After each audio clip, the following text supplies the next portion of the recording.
7 days ago, I made a promise to myself. It was not about studying perfectly, it was about showing up. Today is day 7, and this is how it went.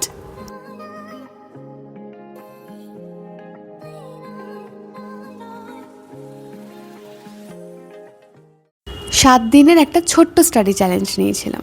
হ্যাঁ, ছোট কয়েকদিনেরই ব্যাপার, তবে challenge ছিল অবশ্যই। তার কারণ কোনো কাজকে প্রতিদিন করাটা কিন্তু ভীষণ চ্যালেঞ্জিং হয়ে যায়, কারণ সবসময় একই রকম মোটিভেশন আমাদের থাকে না। আমারও ছিল না, আর আমি জানি তোমাদেরও থাকে না। তাই সেই কাজটাকে রোজ মোটিভেশন না থাকা সত্ত্বেও করার পেছনে সত্যি অনেকটা মনের জোরের দরকার হয়, নিজেকে কঠিন করে বসিয়ে রাখাটাও ভীষণ দরকার হয়। আর তোমরা প্রত্যেকটা দিন দেখেছো আশা করি, এবং বুঝেছো যে প্রথম দিন কতটা মোটিভেশন ছিল। একটা বেশ ভালো মোটিভেশন নিয়েই শুরু করেছিলাম। 7 দিন কুছ পরোয়া নেই, পড়ে ফেলবো সব কিছু, ফিজিক্স পুরো শেষ করে ফেলবো, এরকম একটা বিষয় নিয়ে শুরু হয়েছিল। দ্বিতীয় দিনও সেটাকে কিছুটা ধরে রেখেছি। তৃতীয় দিন গিয়ে মোটিভেশন একটু ডলমল করলো, সকালটা পড়তে পারিনি। তারপরে চতুর্থ দিন একটু পড়েছি। পঞ্চম দিনটা মিস করে ফেললাম, পড়ার মতন একটু মোটিভেশন আমার মধ্যে ছিল না। ষষ্ঠ দিন তোমাদের সাথে শেয়ারও করলাম যে কেন পড়তে পারছি না। আর সত্যি বলতে কোনো পরীক্ষার জন্য যখন পড়ছি আর সেটা নিয়ে কোনো নোটিস নেই, 1 বছর ধরে সে পরীক্ষা হবে এরকম একটা বিষয়, তখন সত্যি সত্যি মোটিভেশন ধরে রাখাটা খুব ডিফিকাল্ট হয়ে যায়। এবং অনেক সময় যখন আমরা টানা অনেক দিন ধরে পড়ছি তখন সেই ক্ষেত্রেও হয়। এই নিয়ে আমাকে একজনে প্রশ্ন করেছিল যে মোটিভেশন নেই অথচ কনসিস্টেন্সি কী করে থাকবে, মোটিভেশন তো দরকার।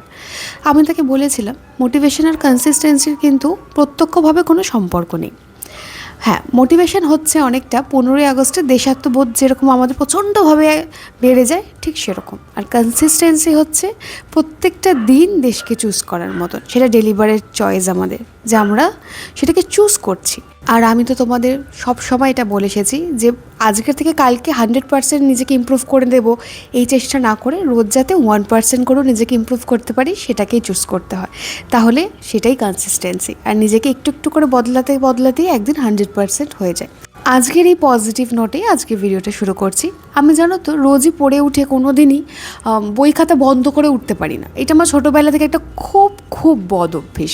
দেখলে তোমরা যে ডেস্কটার কী অবস্থা ছিল, বই খাতা প্রায় খোলা, মানে হয়তো দেখলাম 9:30 বেজে গেছে, ও আলোর খাবার করতে হবে, দিয়ে হুড়মুড় করে উঠে গেলাম, বই খাতা ওইভাবেই পড়ে রইলো, পেনের ঢাকনা বন্ধ করলাম না, বই খাতাও বন্ধ করলাম না। এইটা আমার আজকের নয়, মানে এত বছর যে পড়াশোনা করছি, পুরো পড়াশোনার জীবনেই আমার এই একই ঘটনার পুনরাবৃত্তি সবসময় দেখে এসেছি। আর সেটা আমি চেঞ্জ করতে চাইও নি বলতে পারো। হয়তো ডেলিবারেটলি কোনোদিনও আমি এটা চেঞ্জ করবো বলে ভাবিনি বলেই হয়তো চেঞ্জও হয়নি। যাই হোক, ডেস্কটা ক্লিন করে ফ্রেশ মাইন্ডে পড়তে বসছি, তার জন্য টু ডু লিস্টটা লিখে নিয়েছি। কিছু চ্যাপ্টার না, মানে বায়োলজি বলো, ফিজিক্স বলো, কেমিস্ট্রি বলো, কিছু চ্যাপ্টার বাদ থেকে গেছে দেখলাম আমি সিলেবাসটা ভালো করে দেখি। তো সেখান থেকে আজকে একটা চ্যাপ্টার করছি। ফার্স্টে ক্রপ প্রোডাকশন অ্যান্ড সয়েল। এইটা থেকে না সিটেটে খুব প্রশ্ন আসে, মানে একটা দুটো প্রশ্ন প্রত্যেক বছর আমি দেখেছি প্রিভিয়াস ইয়ারে এসছে। তো তোমরা কিন্তু এই চ্যাপ্টারটা একদম ছাড়বে না, যারা সিটেট দিচ্ছ বা যারা আপার প্রাইমারির জন্য প্রিপারেশন নিচ্ছ, এই চ্যাপ্টারটা কিন্তু অবশ্যই করবে। আমি তোমাদেরকে 1 মাসের একটা সিটেটের স্টাডি প্ল্যান দেবো নেক্সট ভিডিওতে, কারণ অনেকে চেয়েছো, সেই জন্য আমি ঠিক করেছি যেহেতু আর 1 মাস আছে হাতে, আমি ঠিক তোমাদের একটা স্টাডি প্ল্যান প্রোভাইড করব। তবে সেটা কিন্তু থাকবে আমি কিভাবে পড়েছিলাম সেটার ভিত্তিতে, তাই তোমরা নিজেরা সেটাকে কাস্টমাইজ অবশ্যই করবে, নিজেদের মতন করে পড়বে। আগের ভিডিওতে যখন আমি দেখেছো তোমরা খুব ডিপ্রেসড, অ্যাংজাইটি হচ্ছিলো আমার, ডিপ্রেসড কতটা ভুল হবে, একটু অ্যাংজাইটি হচ্ছিলো আমার এক্সাম নিয়ে, পড়াশোনা নিয়ে, ভবিষ্যৎ নিয়ে। তো তখন আমি না, আমার সামনে থেকে এত বই ছিল, আমি এমএসসির বইগুলো সরিয়ে রেখেছিলাম। তো তোমরা কেউ আমাকে বলেছো যে দিদি এমএসসির পড়াটা শুরু করো, তাহলে ভালো লাগবে, নতুন বই নতুন পড়া স্বাভাবিক, তার একটা অন্যরকম থ্রিল থাকে নতুন জিনিস শুরু করার। তবে আমি আপার প্রাইমারি পড়াটাই পড়লাম, তার কারণটা আমি তোমাদের সাথে শেয়ার করি। তোমাদের মনে হতে পারে যে বললাম দিয়াকে, তবুও দিয়া কথাটা শুনলো না, সেই জন্য বলছি। আসলে আমি অনেকটা পড়ে ফেলেছি জানো তো আপার প্রাইমারি নিয়ে। হ্যাঁ, অনেক পড়ে ফেলেছি বলতে যেমন পুরো সিলেবাস শেষ হয়ে গেছে, আমি একদম রেডি সেটা নয়, তবে আমি অনেকটা সময় দিয়েছি। তো সেই জন্য আমার মনে হলো এই মাসটা আমি আরেকটু পড়ে নিই, যেহেতু কোনো গাইডলাইন এমএসসির থেকে আসেনি, আর আমি এখনও কীভাবে শুরু করব সেটাও না, কোনটা আগে থাকবে পরে থাকবে বুঝতে পারছি না। সেই জন্য আমি ভাবলাম যে আমি কিছুটা এমএসসির এই মাসটা ওয়েট করে যাই, ততদিন তোমাদের সাথে আমি সিটেট রিলেটেড ভিডিওগুলো শেয়ারও করতে পারবো, স্টাডি প্ল্যানটাও শেয়ার করতে পারবো, তোমাদেরও সেটাতে লাভ হবে। সেই জন্যই বলতে পারো আমি ভাবলাম যে আমি এই মাসটা আরেকটু আপার প্রাইমারিকে দিয়ে তারপরে এমএসসিটা শুরু করব। কিন্তু তার মানে এটা নয় যে আপার প্রাইমারি পড়াটা বন্ধ করে দেবো। আমি চেষ্টা করবো আপার প্রাইমারিটা অন্তত সপ্তাহে 2 দিন আর বাদবাকি দিন এমএসসির পড়াটা পড়ার। এইভাবে একটুখানি ব্যালেন্স করে চলবো, কারণ এখন এতটা এসে যদি আমি ছেড়ে দিই তাহলে আমি সবটা ভুলে যাব, সেই জন্য। আর আজকে টু ডু লিস্টে আমি ঠিক করে রেখেছিলাম যে যে চ্যাপ্টারগুলো বাদ গেছে সেগুলো একটা করে পড়বো, আর ফিজিক্সের 4th চ্যাপ্টারটা পড়বো, তার সাথে আমি সিডিপিও রেখেছি 2 ঘন্টা। তো সন্ধ্যাবেলা এখন আমি সিডিপির ক্লাসটা করছি, কালকে আমি 2 ঘন্টা করেছি, আজকে 2 ঘন্টা করছি।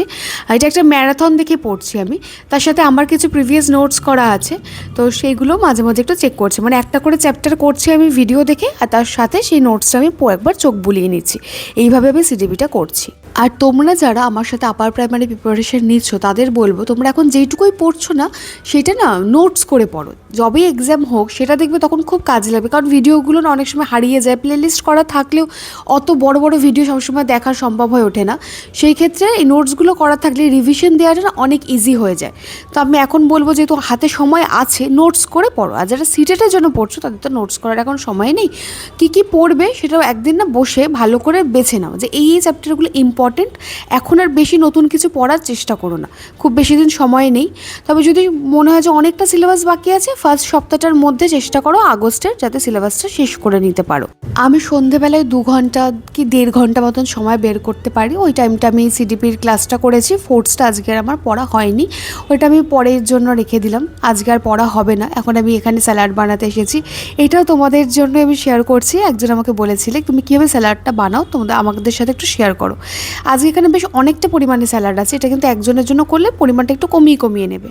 আমি সোয়াবিন বা কোনো দিন যদি ডাল ভেজানো থাকে ডাল, কিংবা কাবলি ছোলা, এগুলো দিই, যে কোনো একটা মেন প্রোটিনের সোর্স দিয়ে যাতে পেটটা কিছুটা ভরা থাকে। অল্প একটু চিকেন দিয়েছি, আর একটু ফ্লেভারের জন্য চিংড়ি মাছ আমি অ্যাড করেছি, তোমরা এটা স্কিপ করতে পারো। যদি বাড়িতে চিকেন থাকে চিকেনের একটু ব্রেস্টটা ভেজে নিলে সেটাও করতে পারো। আমি ভেবেছি যেদিন যেদিন স্যালাড বানাবো না শেয়ার করে দেবো, কারণ আমি কোনো ফিক্সড ওরকম কোনো রেসিপি নেই।